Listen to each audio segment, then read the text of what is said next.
Before we get started today, I'd like to ask you to like and subscribe, hit that notification bell, share this video with your family and friends, and let's get going for the day.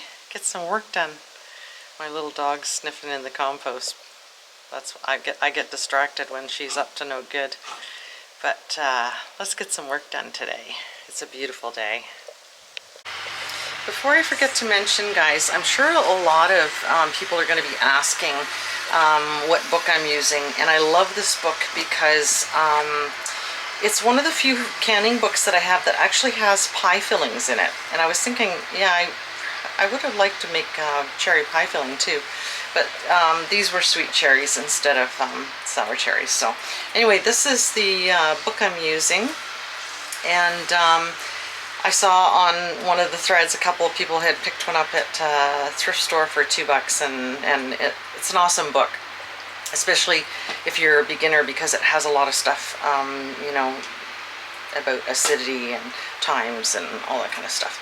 So it is an awesome book, and that's the one I'm making the recipe for the sweet cherry jam out of. And I just tasted it again, and this recipe has not only, it called for amaretto, I used Di Serrano, and it also has cloves and cinnamon in it, and it is really awesome. So it's not just cherry jam, it's like cherry jam, like awesome cherry jam. So I'm really impressed with this recipe. And I actually had a second copy of this that my sister had sent me from Manitoba, and I gave it to my daughter-in-law because she likes to can too. So I've used a few recipes out of it and really like it. And well, it's a Bernardin cookbook. So, and of course they're the ones that say not to reuse jam jars and stuff, but whatever. Just thought you might want to know what book it is that I'm using. Yeah, it seems like I might have overdone it a little bit with the jelly pan. When the sugar starts to boil, it could get a little scary. Anyway, it's a big batch of cherry jam, and hopefully it won't be too big and boil over the edge. That would make a terrible mess. I've got my lids sterilizing in hot water, and I've got my jars in the oven sterilized. So I'm going to boil this and get it in the jars, and I'm just filling up my canning pot with hot water. So didn't really want to heat up the oven and everything today. It's a hot day, but yeah.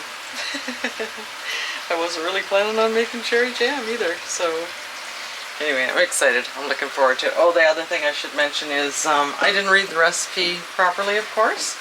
I skimmed things, and I was supposed to chop the cherries. So I had to quickly go through the pot with my immersion blender, and it's kind of pureed cherry jam now. It's not as chunky as I would like, but it'll still taste awesome, especially with Di Serrano in it. So anyway, should have read the instructions better. Just rushing. But that's it for now. We'll see you later when the jam is in the jars.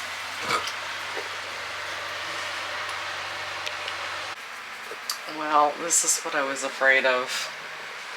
This is actually, you can see it's gone down a tiny bit. It was almost boiling over. So I am going to have to put some of it into this big bowl so I can get it to boil hard enough, because otherwise it won't set properly. So again, I overdid it. I always do this. I should know better. But if I'd kept it at like 4 batches for now, it would have been fine. So now I've got to make a mess, get some of that out of the pot so I can boil it hard enough for it to set. It's not like I haven't done it before. Slow learner. Anyway, got to do that now. Now I can get that full rolling boil that I need. Get this stuff skimmed off. And I don't throw the foam out either. We still put it on toast. And wow, this is still boiling really high, close to the rim. But it only has to boil for 1 minute, so if I keep stirring it, I think I should be safe. I think I've taken enough out of here. Oh my goodness, famous last words. Boy, oh boy, that was close. This is still getting close to the rim, so I might have to take some more out. So I took some of the mixture out of the big pot. I'm going to put it back in now and boil it for another minute now that I've got these 3 jars filled and these 4 little jars. They'll go in the water now because the water has come to a boil, so I can start timing that.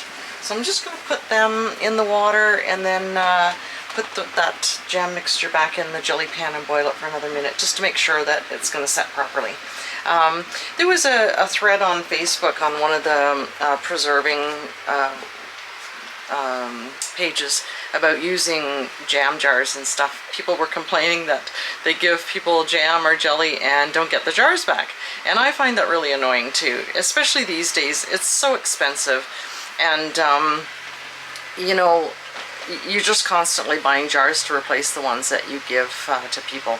So with my kids, I can say, hey, you're not getting any more jam if you don't bring the jars back. But I always save my jam jars. These are relish jars, jam jars. These 2 were pickle jars, the sweet pickles that we like to put on hot dogs and hamburgers. So I always save those. And then if I give jam or jelly away, I use those jars. Because I know that if you give it to someone, they're probably going to use it right away, and I find the jars seal just fine. So I don't find it to be a problem. Rarely do I ever have a jar that doesn't seal properly with one of these lids. So, well, more fun in the kitchen with the cherry jam. I was just in the middle of saying I reuse jars.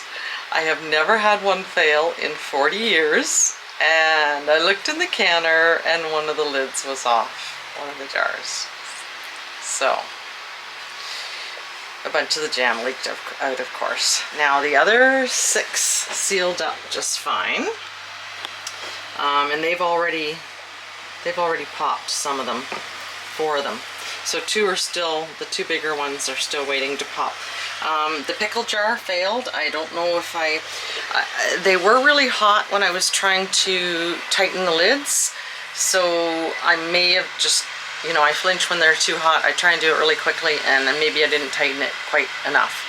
You don't want to tighten them really tight, but you know, they have to be tight enough. So anyway, my first fail on a jar that I was just saying never fail. But it did, and I think it's only fair. I said starting out with this channel, I think it's only fair to show people the mistakes as well as the triumphs, because we all have to learn from that. And like I said, I was, you know, commenting on a thread on Facebook about this exactly, and you know, these jars will still go to the people that don't return my good jars. But yeah. First time ever, so it does happen.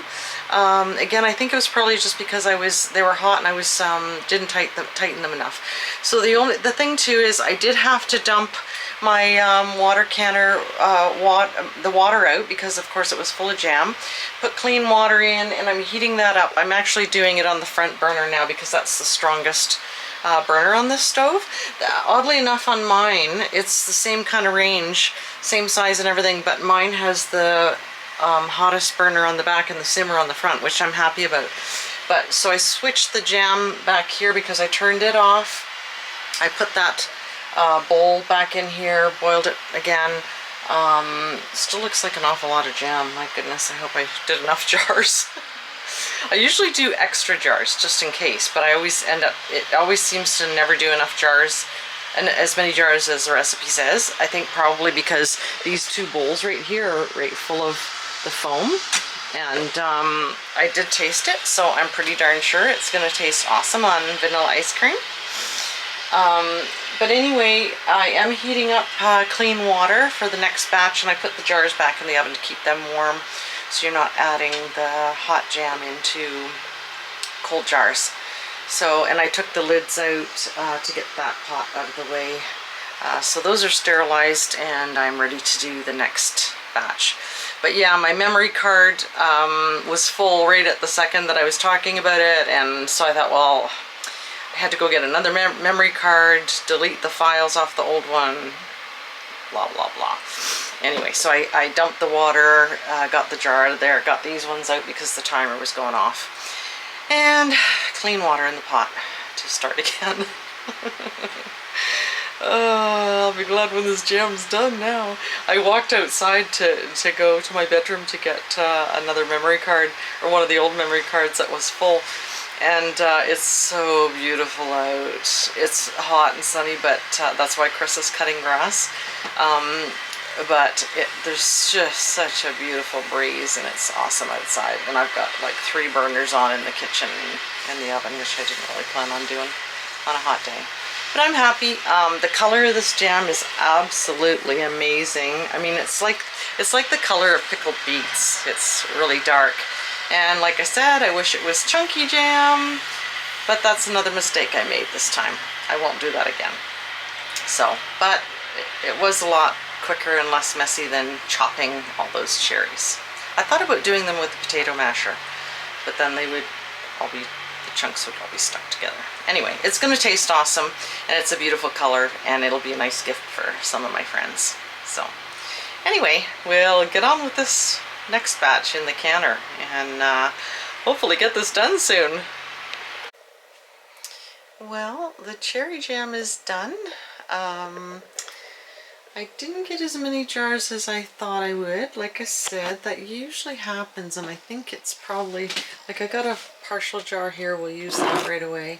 These 2 bowls are full of foam, and so that amounts to quite a bit. But I'm pretty happy with this. The color is beautiful. It's still hot, so it's not setting up. If it doesn't set up properly, I don't really care. It tastes so good. Put it on ice cream, or just drizzle it on toast or pancakes or whatever. It doesn't really matter. It tastes awesome. I just wanted to mention while I'm at it here, this is a really huge jelly pan that I've got. And this is another reason I like the single bowl sink in a tiny house, because this sink holds, that is a huge pan, and it's tipped a little bit, but it fits in there, and I just find it really easy to wash the bigger pots and pans and roasters and stuff in a single bowl sink. I've ordered my sink. It's actually been shipped already, and my fridge is on its way. Haven't heard about the wood burning cook stove yet, but really happy with the single bowl sink because it's so big. And it's deeper than a lot of sinks too. That's really important, is to have one. I know sinks used to be like 7 inches deep, and that's just silly. A lot of them are 8, 9, 10 inches deep now. So anyway, the jam is done, and I believe the framer is done for the day. So that's it for today, folks. Like and subscribe, hit that notification bell, and share this video with your family and friends, and we'll see you next time.